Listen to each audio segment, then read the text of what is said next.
सद्गुरुनाथ महाराज की जय। महायोगी स्वामी उमानंद सरस्वती की जय। प्रथम भगवान नित्यानंद मुक्तानंद बाबा आणि आपल्या गुरुदेव महायोगी स्वामी उमानंद सरस्वती यांना प्रथम वंदन। वेदना वंदन। श्री गणेशाय नमः, श्री सरस्वती नमः, श्री गुरुभ्यो नमः। एवढं म्हणून आपण आजच्या दसऱ्याच्या शुभ मुहूर्तावर 3:30 मुहूर्तातला एक आहे, त्या मुहूर्तावर वेद यांचा अभ्यास आपण सुरू करायचा प्रयत्न करतोय। वेद मध्ये काय आहे, का आपण वाचतोय, का हजारो वर्षापासून वेद जे पूर्वी ऋषीमुनींनी लिहिले ते अजून या काळात सुद्धा वेद पठण याला फार महत्त्व आलेलं आहे। याच्यात काय सापडणार आहे आपल्याला, ह्याच्यातला अभ्यास आपण करणारच आहोत। हे 4 वेदांचं, ह्यांना 4 वेद, ऋग्वेद, यजुर्वेद, सामवेद आणि अथर्ववेद असे 4 वेद आहेत। या 4 वेदमध्ये आपल्याला काय सापडणार आहे, तर प्रत्यक्षात जेव्हा आपण त्याचा अभ्यास सुरू करू आपल्याला कळेल। उदाहरणार्थ 33 देवांचा उल्लेख ऋग्वेदात आहे। तर आपण हा विषय पुढचा घेणार आहोत नंतर। प्रथम आपण न्यूमरॉलॉजिकली म्हणजे अंकशास्त्राच्या आधारे आपण समजून घेऊ की काय असण्याची शक्यता आहे। या वेदमध्ये आपल्याला काय काय सापडणार आहे। तर सर्वात प्रथम आपण हे जे विश्व आपल्याला दिसतंय, ते जे डोळ्याला दिसतंय ते अस्तित्वातल्या विश्वाचं फक्त 5% दिसतं।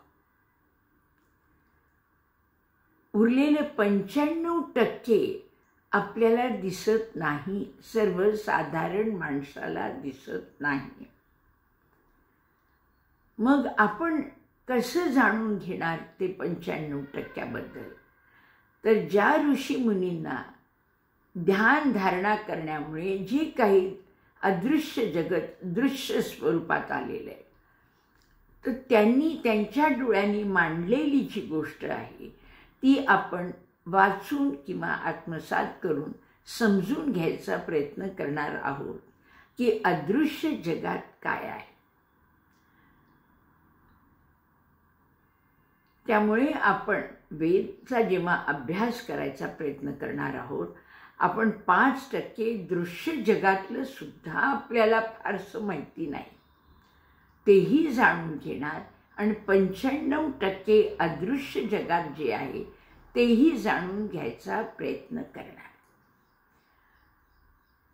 आता परमेश्वराने एक उत्कृष्ट रचना केली आहे। ऋग्वेदमध्ये 33 देव आले आणि त्या 33 देवांमधले काही देवांचा ग्रहांच्या स्वरूपात उल्लेख केला गेलेला आहे। आपण प्रथम या ग्रहांचा अभ्यास किंवा ग्रह, कारण ते आपल्या सगळ्या शक्तींचे मूळ स्रोत आहेत, तर आपण पहिले समजून घेऊ हे कोणते ग्रह आहेत। तर आपण या ग्रहांचं बघू। माहितीतले आपल्याला सूर्य आहे, चंद्र आहे, मग मंगळ आहे, मग गुरु आहे, मग शुक्र आहे, शनी आहे आणि राहू आणि केतू येतात। अजून 2 त्यांनी घेतले। हे राहू आणि केतू हे अदृश्य स्वरूपातले, ज्याला शॅडोज म्हणतात, सावल्या म्हणतात, पण त्यांची नावं आहेत। आणि आपण नॉर्मली हे नवग्रह जेव्हा कुंडली बघितली जाते, पत्रिका बघितली जाते, तेव्हा या सगळ्या आपल्याला प्लॅनेट्सचे, ग्रहांचा आपल्याला उल्लेख ऐकण्यात येतो. आता यांना पहिले एक मूल्यांक दिले गेले. आपल्याला कारण संबंध सृष्टी असं म्हणतात की तुम्हाला अंकशास्त्राद्वारे प्रत्येक गोष्ट सृष्टीतली मांडता येते. त्याचे काही व्हायब्रेशन्स असतात, अंकाचे व्हायब्रेशन्स असतात आणि प्लॅनेट्सचे काही, तर ते त्यांनी जोडून आपल्याला काही शास्त्र निर्माण केलं आहे, ज्याचा आधार आपण घेणार आहोत. वेद हा शब्द कसा उच्चारायचा आणि जर इतर उच्चार आपण केले तर त्याचा अर्थ काय होईल हे समजून घेण्यासाठी, म्हणजे सर्वात प्रथम वेद हे कसे शब्द वापरायचा हे आपण आज समजून घेणार आहोत. तर आपण बघू, सूर्याला त्यांनी 1 आकडा दिलाय, चंद्राला 2, शुक्राला 6, मंगळाला 9, गुरुला 3, शनीला 8, नेपच्यून म्हणतात त्याला 6, राहू आणि केतू 4 आणि 7, परत युरेनस 1 आहे आणि बुध मर्क्युरी असे मर्क्युरीला 5 हे आकडे दिलेत. आता हे का दिलेत, कसे दिलेत ह्याचा आपण आत्ता अभ्यास नाही करणार. व्हायब्रेशन्स रिलेटेड आहे आणि या ग्रहांना हे आकडे दिलेत. तसेच काही अक्षरं आपण इंग्लिशची घेणार आहोत. अक्षरं ते ABCD EFGH IJKL MNOP QRST UVW XYZ असे जर आपण घेतले तर 26 आपले होतात. तर ह्या 26 आकड्यांचं इंग्लिश शास्त्र जर घेतलं आपण तर ते आकडे या अक्षरांना पण दिले जातात. कारण कोणत्या ग्रहांचा परिणाम कोणत्या अक्षरावर होतो हे सुद्धा शास्त्र निर्माण झालंय. उदाहरणार्थ सूर्याखाली म्हणजे 1 नंबरच्या अंकाखाली AIJQY हे अक्षर येतात. 2च्या खाली मून म्हणजे चंद्र, त्याच्या खाली BKR, ज्युपिटर 3 म्हणजे गुरु, याच्या खाली LSC. असो, आपण आता फक्त थोडेसे समजण्यापुरते ऐकून घेऊ. आता वेद हे आपण जर वेद जर म्हटलं तर ह्याच्यातनं अत्यंत सुंदर सौंदर्य प्रगट होतं. वेदा केलं तर त्याच्यातनं भीषण परिणाम प्रगट होतात आणि वेदास केलं तर ते अमरत्वाला जातं. आता एवढा वेगळा परिणाम अंकशास्त्राच्या समजण्याने आपण समजून घेऊ शकतो. याचा खरा उपयोग कुठे करून घेतला आहे तर मानवाचा स्वभाव कसा असेल हे समजून घ्यायला पत्रिका जुळते की नाही हे समजून घ्यायला याचा अभ्यास केला जातो. तर आता आपण फक्त वेद या शब्दाचाच अभ्यास करणार आहोत. आपण अत्यंत खोलात न्यूमरॉलॉजीच्या जाणार नाही, अंकशास्त्राच्या खोलात जात नाही. फक्त समजून घ्यायचंय की वेद या 3 अक्षरात VED असं काय काय अदृश्य जे काही जगात आहे ते कसं प्रगट होतंय आणि होणार का. मी आता तुम्हाला V या अक्षराला हा कशा खाली येतो, व्हीनस किंवा शुक्र ह्याच्या खाली हा आकडा येतो, अक्षर येतं वी. याचा मूल्यांक आहे 6. आपण मोजणार आहोत. आता दुसरा अक्षर आहे ई. ई हा बुध किंवा मर्क्युरीच्या अंडर येतो आणि त्याचे मूल्यांक आहे 5. आता आपल्याकडे 6 आणि 5 11 झाले. आता डी उरतं, वी ई डी. मग आता डी हा राहूच्या अंडर येतो आणि राहूचा आकडा मूल्यांक 4 आहे. मग आपल्याकडे 11 होते आणि हे 4 घेतले तर 15 हा आकडा होतो.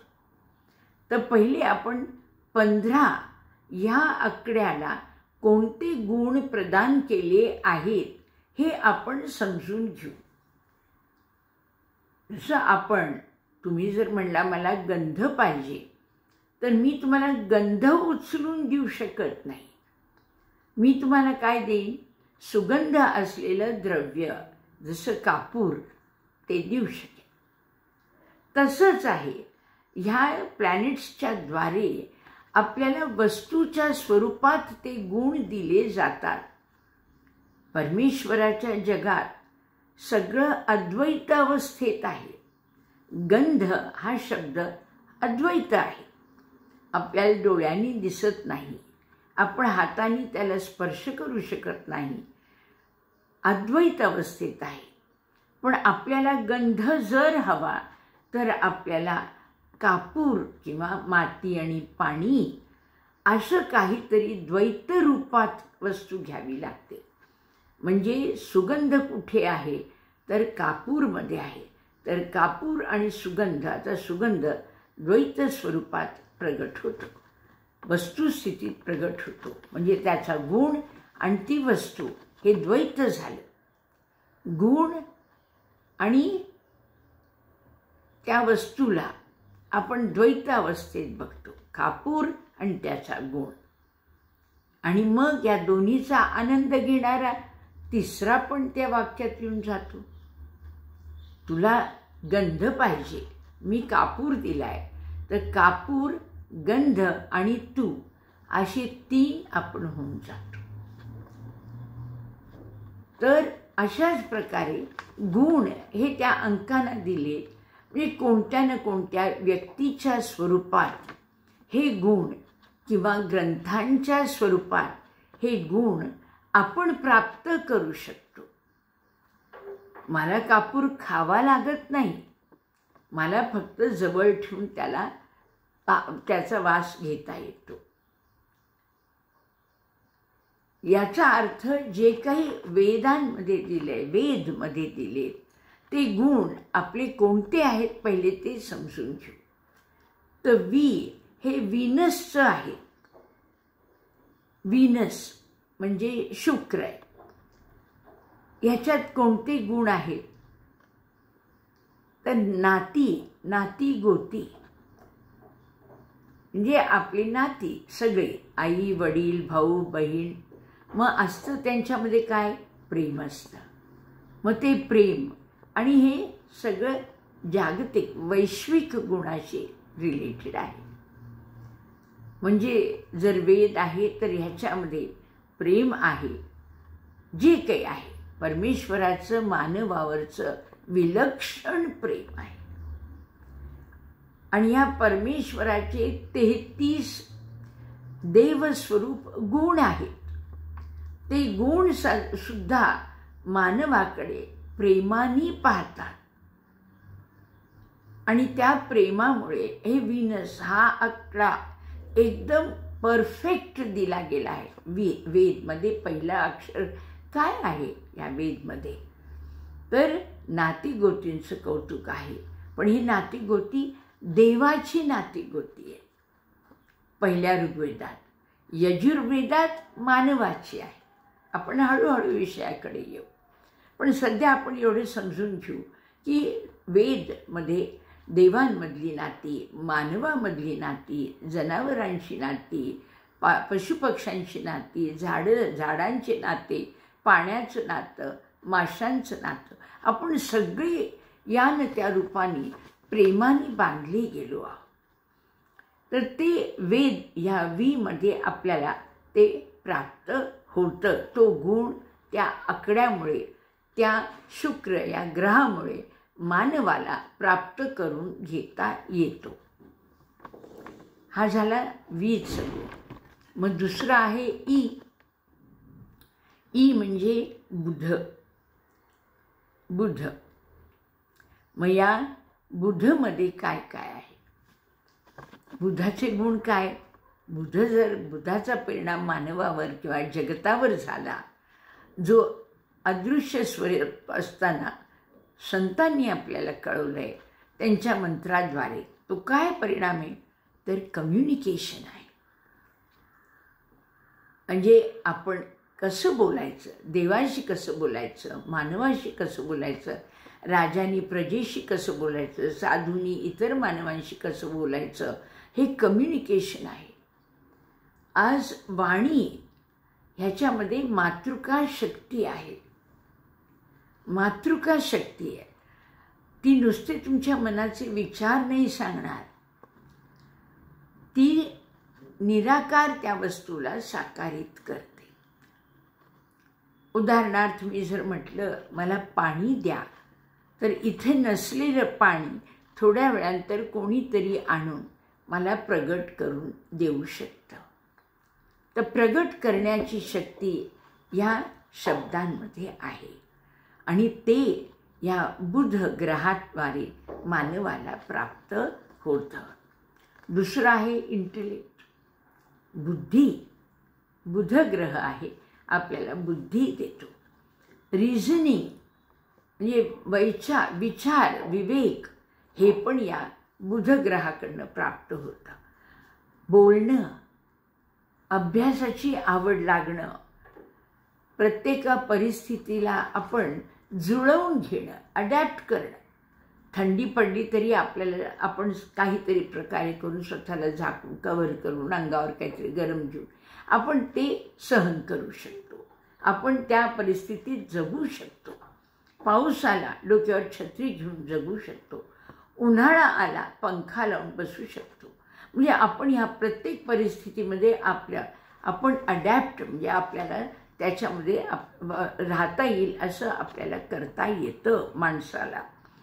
मग हे सुद्धा गुण आपल्याला बुध या ग्रहाद्वारे प्राप्त होतात. मग क्युरिओसिटी, ज्ञान. हो, बाहेर जरासा धमाका झाला की आपण सगळे बाहेर जाऊन बघणार का, कशाचा आवाज होता, का तर आपल्यामध्ये हे ज्ञानतंत्र परमेश्वराने आपल्याला दिलंय आणि हे आपल्याला प्राप्त बुध ग्रहाकडनं होतं, ज्याचा मूल्यांक 5 आहे, जो वेद या शब्दातला दुसरा अक्षर आहे. डी हा तिसरं अक्षर आहे आणि हे राहू रिलेटेड आहे. आणि राहूचं ते सगळं गणित आणि पॉलिटिक्स रिलेटेड आहे. राहू हा दृश्य सावली स्वरूपात आहे. राहू आणि केतू हे व्यक्त प्लॅनेट्स नाही आहेत, ग्रह हे अव्यक्त प्लॅनेट्स आहेत, पण त्याचा परिणाम मानवावर होतो.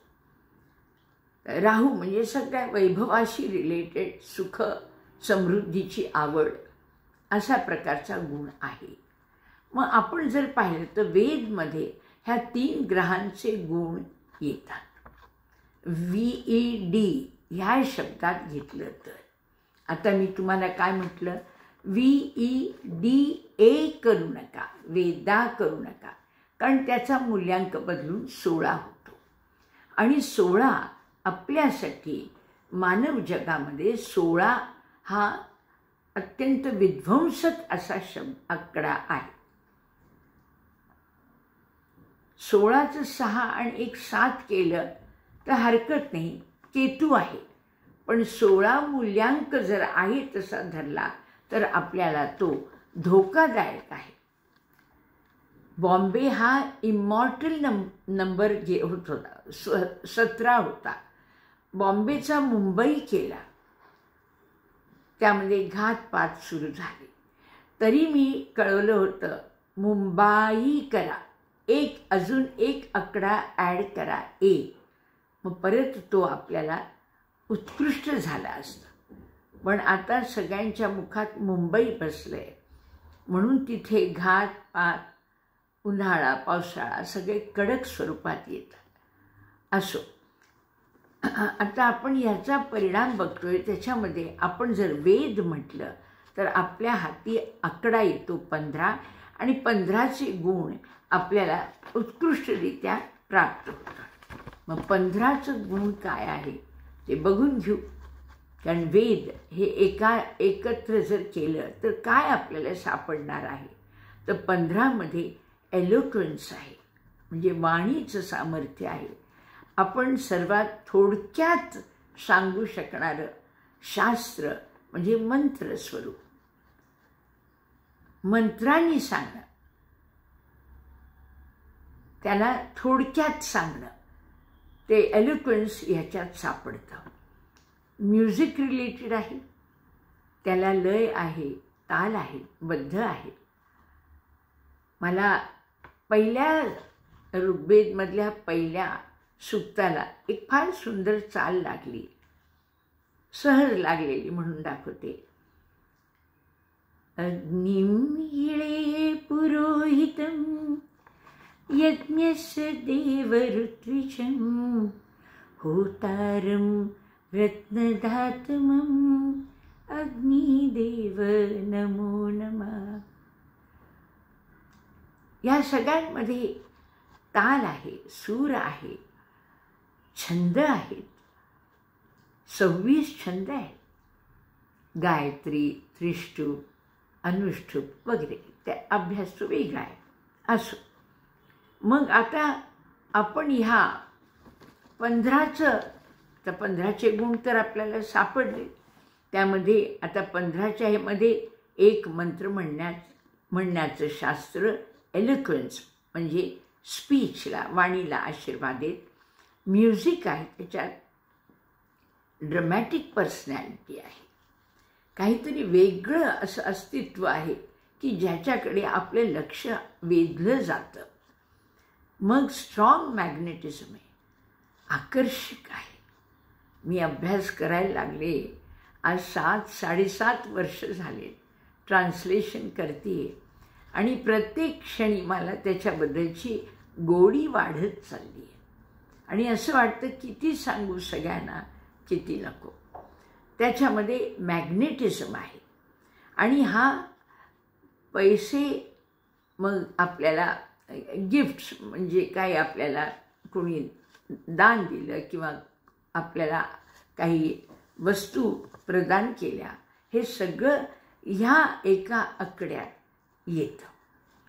तर आजही वेद आपण जर शिकवायला गेलो तर आपल्याला पैसा प्राप्त होऊ शकतो. वेदचा अभ्यास करून मांडून आपण जर जगामध्ये काही करायचं तर त्याला लोकांच्याकडनं त्याच्याबद्दलची आपल्याला प्रतिष्ठा मिळते, आपलं कौतुक होतं, जे काही असो. तर हा 15चा गुण आहे. आता 15चं त्यांनी 5 आणि 1 6 केलं. 6 हा परत शुक्र आहे आणि त्याच्यामध्ये नेपच्यूनचे गुण आहेत. तर ते दोन्ही जर धरले तर हे मिस्टिरियस आहे, म्हणजे गूढ आहे. शास्त्र गूढ आहे. 95% अदृश्य जग दिसतंय, हे गूढ शास्त्र आहे. त्याच्यामध्ये मॅजिक आहे, वेद मॅजिक आहे. आणि त्याच्यामध्ये हे सगळं तंत्रशास्त्र जरी असलं तरी फक्त तंत्रातला कमीपणा न घेता त्याचं आध्यात्मिक वर्गीकरण करण्याचं सामर्थ्य आहे. मग आपण पाहिलं, आपण ठरवलं वेदा म्हणायचं नाही. का म्हणायचं नाही? बरं, त्या अगोदर पहिले आपण बघू. वे म्हणजे व्हीनसचे गुण पाहिले, ई मर्क्युरीचे पाहिले आणि आता डी म्हणजे राहूचे बघतो. तर राहूचे गुण म्हणजे पॉलिटिक्स, मॅथ्स, जगाशी संदर्भात सगळ्या गोष्टींचं आकर्षण, वैभवात राहणं, आवड वैभवाची, असा हा ग्रह आहे. तर ह्या वेदमधनं आपल्याला, आपण ज्याला म्हणतो भुक्ती आणि मुक्ती, दोन्हीही प्राप्त करण्याचं हा ग्रंथ आहे. यामध्ये हे दोन्ही गुण येणार आहेत. आता याला एक आकडा VEDA हा म्हणू नका, कारण हा एक आकडा अजून सूर्याचा याला जर जोडला गेला तर 16 होतो आणि 16 मूल्यांक आपल्यासाठी धोकादायक. पण हाच जर इंग्लिशमध्ये बोलताना वेदास केलं, AS वाढवलं तर 17 मूल्यांक येतो, जो अमरत्व देतो. तर असे वेगवेगळे गुण ह्या वेदमध्ये सापडणार आहेत आपल्याला. ऑलरेडी आपण 25 मिनिटाचा हा व्हिडिओ केला आहे. मी आता थांबवते आणि मी वाट बघणारे पुढच्या परत त्याच्यामध्ये मी यातल्या 33 देवांचं मूल्यांकाच्या दर्शनातर्फे संबंध गुण कोणते प्राप्त होऊ शकतात याचा उल्लेख करणार आहे. मी आहे स्वामी राधिकानंद, पुण्याहून बोलते आहे आणि वेदांचा अभ्यास आज दसऱ्यानिमित्त सुरू केला आहे. तर आपल्या सगळ्यांना दसऱ्याच्या शुभेच्छा आणि वेदांचा अभ्यास प्लीज करू लागा. जगामध्ये वेद हे अत्यंत महत्त्वाचे ग्रंथ आहेत, फक्त हिंदूंसाठीच नाही, सर्व जगात, कारण सृष्टीचं वर्णन आहे. तर ऐकणाऱ्यांनी प्रेमपूर्वक हे ऐकावे आणि हवं तर मला मतं कळवावीत. थँक्यू. मी आभारी आहे. थँक्यू.